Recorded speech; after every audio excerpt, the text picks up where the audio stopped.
good morning everybody. So, good afternoon again. So, I guess each and every one of you is okay kahit na medyo may ECQ tayo. So, matanong ko lang, kamusta nga ba kayo? So, ano na ang epekto ng ECQ sa ating mundo? Diyos ko. No? So, today, bago ko mag-start, no?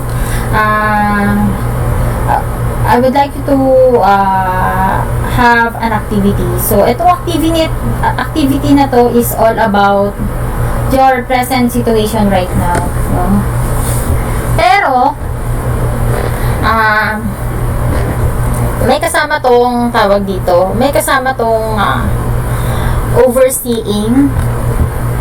Kung ano nga ba talaga yung epekto ng ECQ or yung tinatawag nating enhanced community quarantine sa ating mga buhay, aside from sa ating mga buhay sa global marketplaces. No, pwede siyang sa US, pwede siyang sa Singapore, pwede siyang sa Europe, diba? So, sa tingin nyo, ano ba yung mga epekto niya? So, this is our activity for today. So, I would like you to write a 100 words essay type kung ano ba yung biggest effect ng ECQ sa buong mundo. At ano ba yung epekto ng COVID-19 sa marketplace. Okay? So, let's start our discussion.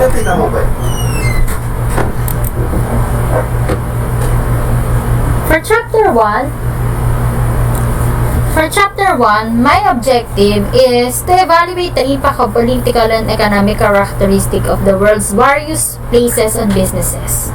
So we are going to evaluate whether, for example, in America, what is their political outview?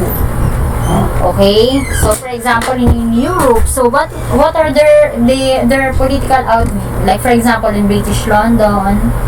So in terms of the situation right now, we have COVID-19. What is their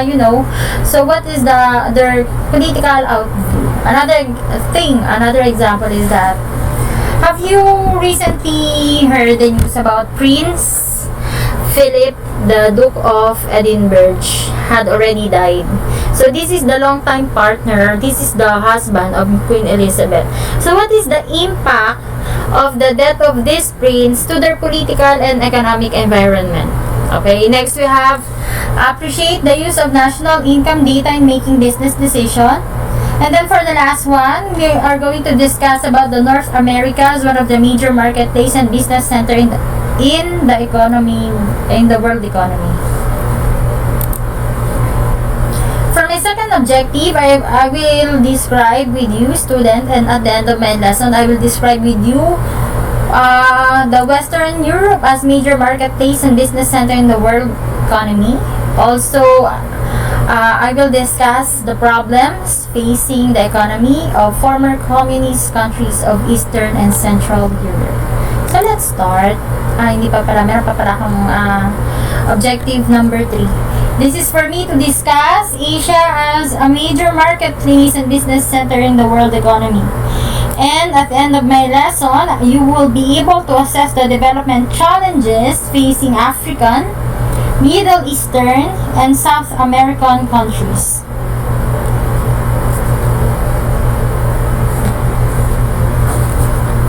Alright, so let's start.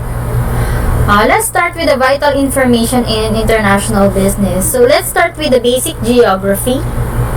So this is a place where a group of people is living in, like for example in Asia, in Malaysia, Singapore, Philippines, China.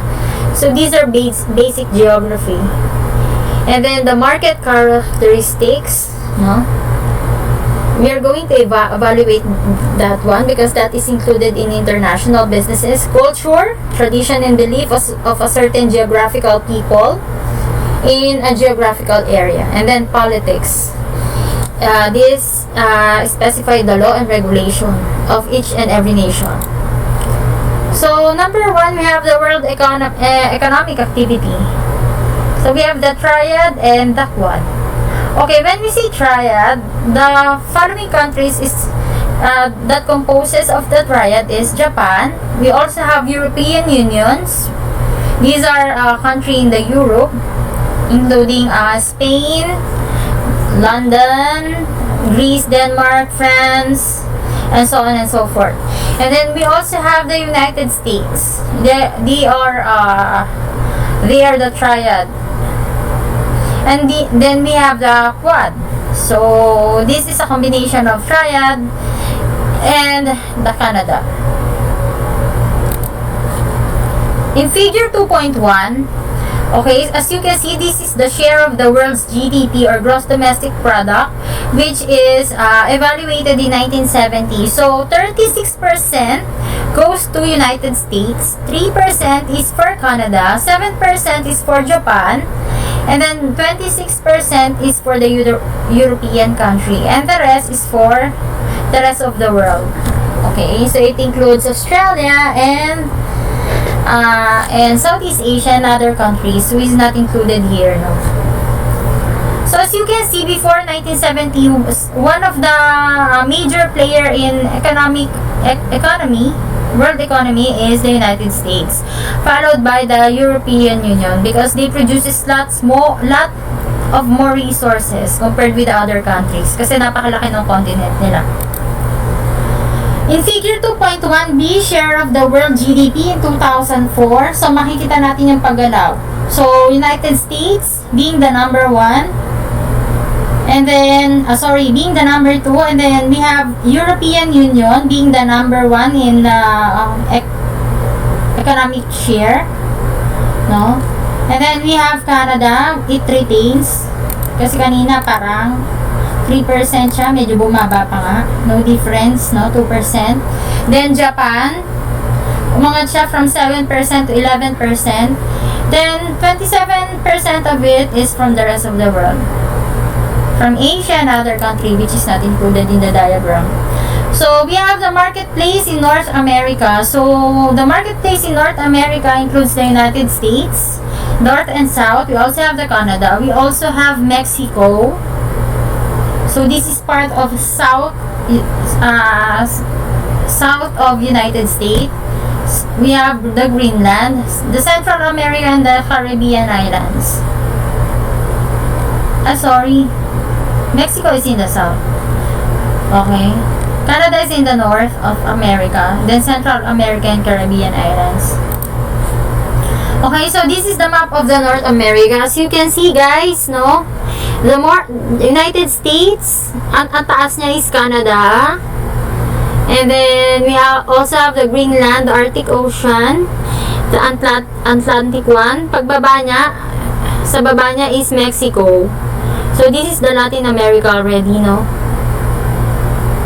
So Los Angeles, Phoenix, Houston, Dallas, San Francisco, these are the following area in which facing the Pacific Ocean and the southern part of United States. United States is considered as third largest population in the world because of its land area. Also, fourth largest land mass in the world. Also had a large economy because United States very very big. It is composed of 52 states. Napakalaki na talaga, and there are lots of resources from them. 30% of the world's GDP in 2004. Natural, syempre sobrang laki nila. And then they have the prime market for export. So they are the major exporter of resources, no, and commodities around the world. The US dollar has invoicing currency and flight capital. We are going to classify countries by income level. So, paano nga ba natin na classify ang mga bawat bansa? Kung sila ay mahirap o mayaman? It is by their income level. So, may mga category yun. So, we have the high income. We also have the middle income, the lower income, and the least developed countries. So, sa tingin nyo, saan dito yung Pilipinas? Okay, so guess what? So, ang tamang sagot ay ang lower income country. So, meron naman tayo na produce na mga resources. We are able to have a good economy. Lalo na ng panahon ni Gloria Macapagal-Arroyo, no? our economy rise up to 6% or GDP rise up to 6%. Pero ngayon, because of COVID-19, syempre, bagsak ekonomiya natin. Lahat naman buong mundo, hindi lang ang Pilipinas. Okay, in figure 2.2, as we can see the headquarters of the world's largest corporation in 2005 by country. So, we have the United States, followed by Japan. For corporation to a number of corporation. And then we have also France, United Kingdom, Germany, China, Canada, and so on and so forth. Next, Canada. Canada is the second largest landmass in the world. 80% of the population is concentrated along US-Canadian border. So, 80% ng population niya galing sa United States. The other 20% are migrants people. Canada has rich natural resources, no? And Canada is trading with the US and single largest bilateral trade relationship in the world. So, ang katrade lang nila madalas ay United States. Single lang sila, no? Because they can, they can manage their own self. One of the advantage of Canada is proximity to US market, very proximate. Pwede maglabas-masok yung mga product nila sa US market without high tariff tax rate. Stability of legal and political system. Excellent infrastructure and educational system, just like in United States. Next, we have Mexico. Mexico is the largest Spanish-speaking nation in southern part of United States. It has federal government system, Latin America, participant of NAFTA along with the US and Canada. Next, we have Central America and Caribbean Islands. Okay, in these countries, we have economic development hindered by political instability, chronic US military intervention, inadequate educational system, kasi sa Caribbean Islands, maraming mahirap dyan weak middle class, poverty, and import limitation. Why import limitation? Because of their political instability. Papalit-palit sila ng leader. Next, we have the marketplace of Western Europe. So, we have the European Union member countries. So, this includes several countries like France, Greece, Denmark, Paris, and Spain, and so on and so forth. We also have what else? We also have Greece. Did I mention the Greece? I think tama. Greece, Portugal, part of the European country, and other countries in the Western Europe. I haven't included the London and Germany is part of the European country. But today, British London is hindi na siya kasali sa European country. One Europe has one money also, and they are they are using one currency, and aside from that, they are trading their product free from tariff, no. Syempre, isang malaking continent sila. Europe countries, okay, ito yung sinabi ko kanina. So, Europe countries includes Belgium, France, Luxembourg, Germany, Italy, I forgot to say Italy, and then we have the Netherlands, Ireland, Greece, Portugal. We also have Spain, Austria, and Finland. So, these are the following countries which is included in the European country. They have one money there, and they can free trade their resources and product there without having high tariff rate. So this is the Western Europe. This is the map of the Western Europe. So as you can see, napakalaki niya, no? So yan, boundary lang yan, guys, is mga bundok-bundok. Kaya kung magpapalitan sila ng produkto nila, napakadali lang. By train, pwede nilang gawin yun. Diba? Dati kasama ang United Kingdom, but right now, hindi na sila kasama.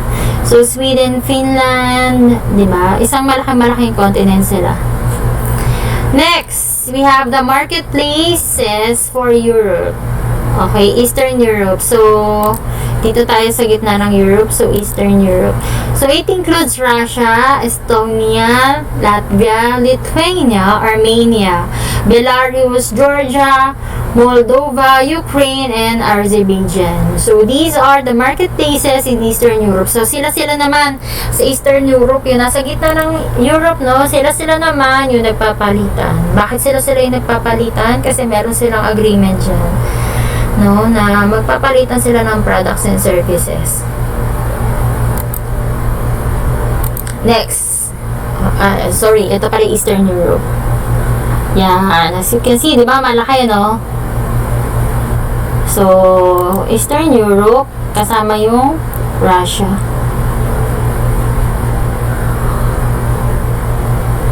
And take note, Russia, nasa taas lang yan ng China. At ng Kazakhstan. Yan. Diba? Ayan, taas ng siya, ng China. And then, Iran, Afghanistan. Yan, malapit din siya sa Middle East. So, marketplaces in Central Europe consist of Romania, Bosnia, Russia, Macedonia, Slovenia, Serbia, Montenegro, Albania, Austria, Bulgaria, Czech Republic, Slovak Republic, Hungary, and Poland. These are Central Europe. Later on, we have a quiz about this. And then, so ito na yung map ng Central Europe. And then we have the marketplace of Asia. Okay, ito naman yung mga Asian countries. So, Japan, Australia, and New Zealand. The Four Tigers. China, India, Afghanistan and Central Asian Republic. Southeast Asian country. So, Southeast Asian country consists of Malaysia, what else? Philippines, Singapore, Taiwan, Vietnam, Cambodia, Indonesia. The Four Tigers are Korea, Japan, what else? Southern part of Russia. Ano pa ba yung isa? Mongolia. And then Afghanistan and Central Asian Republic. This includes the Middle East country like Qatar, Kuwait, Saudi, Jordan. What else? Jordan, Dubai, and Iran, Lebanon, diba? Oman. It includes Oman. So ito naman siya. Next, we have Japan. Japan has the second largest economy in the world and has GDP of 4.6 trillion in 2004. Its major industry is controlled by Keiretsu. The GDP or growth development products or GDP rate for growth rate of Japan is 1.3%. Sobrang taas. They are one of the leading country in the world. And then we have the Australia and New Zealand. Nasa ibaba to ng ng bansa natin. Ng mundo. So, dahil nasa ibaba sila ng mundo, guys, considered sila as one continent. So, makikita nyo, laki ng Australia, no? Australia consists of Western Australia, South Wales, North Territory, Queensland, South Australia, what else? Tasmania, and New Zealand.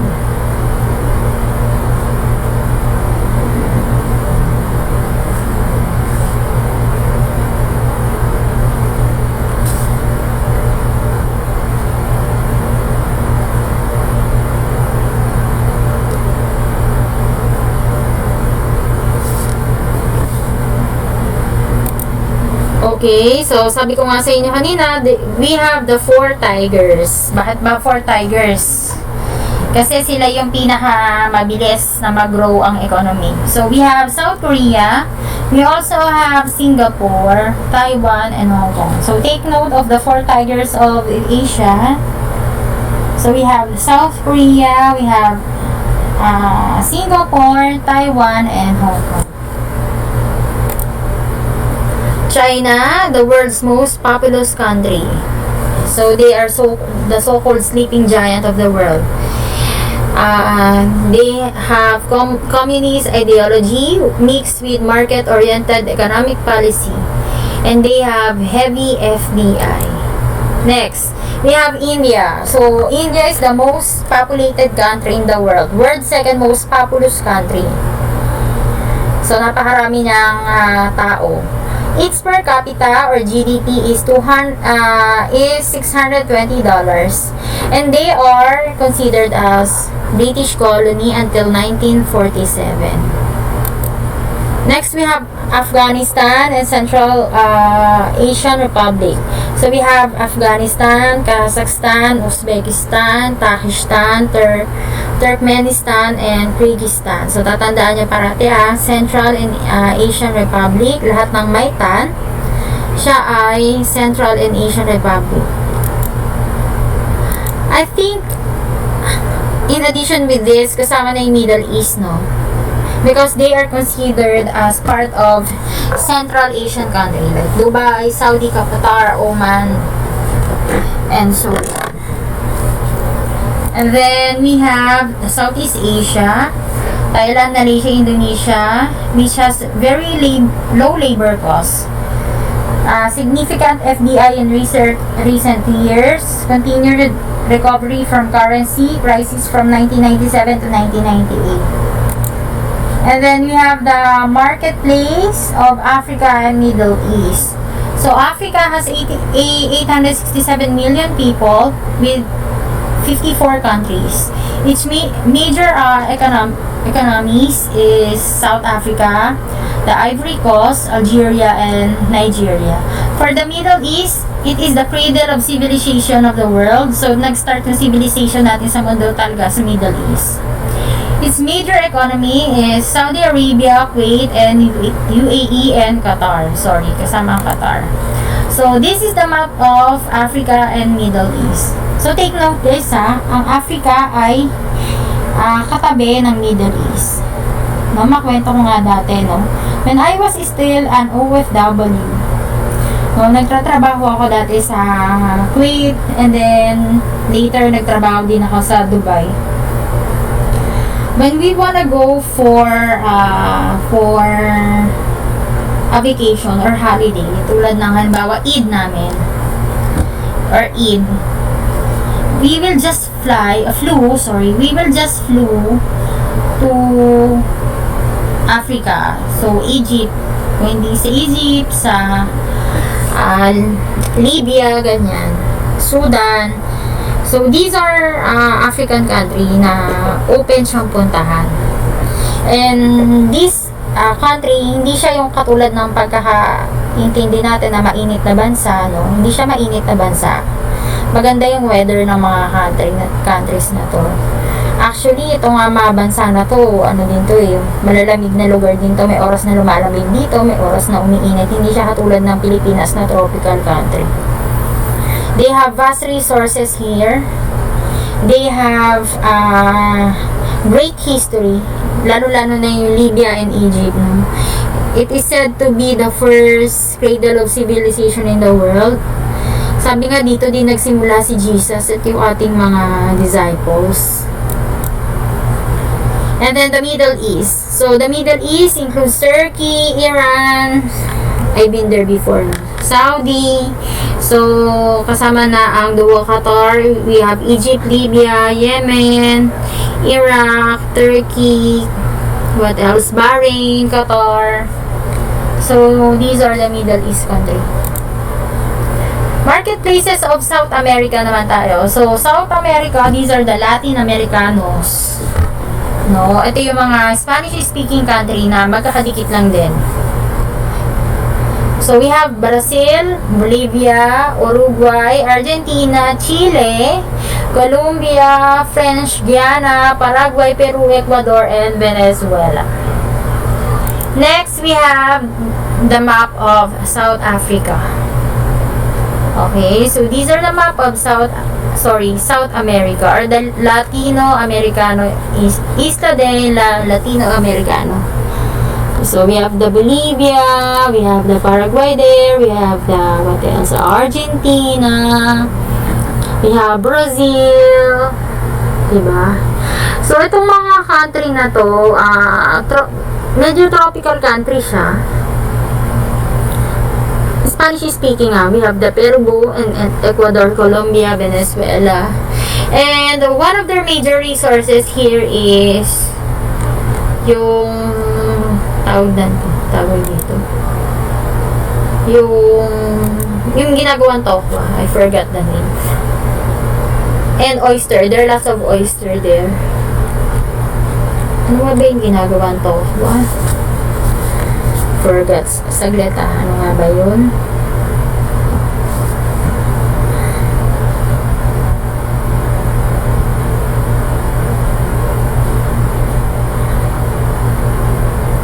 Ayun. Soy. They are one of the major producer of soy in the world. Ginagawang tokwa, ginagawang ano ba? Maraming yung soy na yan. Maraming gamit. Sorry. So, this is all for today. And then, later, ma-prepare ako ng quiz related dito sa topic natin. I hope you watch my video today and see you again next week.